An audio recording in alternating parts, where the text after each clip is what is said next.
அண்மை செய்தி, வைகை அணையில் இருந்து தண்ணீர் திறக்கப்பட்டிருக்கிறது. இதனை நாம் அண்மை செய்தியாக பார்த்து வருகிறோம். பாசனத்திற்காக 120 நாட்களுக்கு வைகை அணையில் இருந்து தண்ணீர் திறக்கப்பட்டிருக்கிறது. இதனை நாம் அண்மை செய்தியாக பார்த்து வருகிறோம். முல்லை பெரியாறு ஒருபோக பாசன பகுதிகளுக்கு இன்று முதல் 120 நாட்களுக்கு தண்ணீர் திறக்கப்பட இருக்கிறது. இதனை நாம் அண்மை செய்தியாக பார்த்து வருகிறோம். வினாடிக்கு 1130 கனஅடி வீதம் தண்ணீர் திறக்கப்பட இருக்கிறது. மொத்தம் 120 நாட்களுக்கு 8493 கனஅடி தண்ணீரானது திறக்கப்பட இருக்கிறது. இது பற்றிய கூடுதல் விவரங்களோடு இணைக்கிறார் எமது செய்தியாளர் சக்திகுமரன். அவரிடம் விவரங்களை கேட்டு பெறலாம். சக்திகுமரன், சொல்லுங்க, வைகை அணையில் இருந்து தண்ணீர் திறக்கப்பட்டிருக்கும் நிலையில் இது தொடர்பான விவரம்.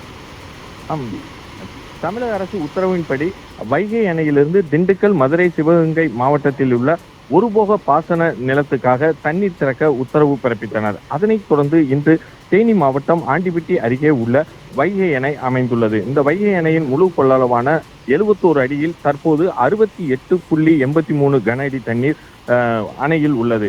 இந்நிலையில் அணையில் இருந்து இன்று முதல் போக பாசனம் மற்றும் முல்லை பெரியாறு பாசன விவசாயிகளுக்காக தமிழக அரசு தண்ணீர் திறந்துவிட உத்தரவு பிறப்பித்ததை தொடர்ந்து இன்று காலை அதற்கான ஏற்பாடுகள் செய்யப்பட்டன.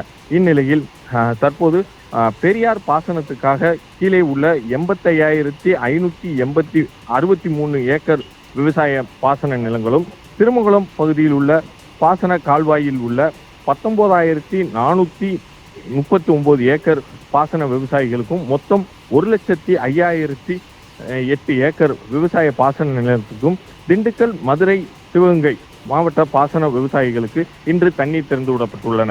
இதில் தற்போது முதல் 45 நாட்களுக்கு அணையில் இருந்து 1,130 கன அடி தண்ணீரும், அடுத்து வரும் 75 நாட்களுக்கு அணையில் நீர் இருக்கும் பொறுத்தில் அதை முறை வைத்து 75 நாட்களுக்கும் மொத்தம் 120 நாட்களுக்கு வைகை அணையிலிருந்து பாசன விவசாயிகளுக்காக பாசனத்துக்காக தண்ணீர் திறந்து விட்டுள்ளனர். இதில் மாவட்ட ஆட்சியர், விவசாயிகள், பொதுப்பணித்துறை அதிகாரிகள் கலந்து கொண்டனர். உங்களுடைய விவரங்களுக்கு நன்றி சக்திகுமர்.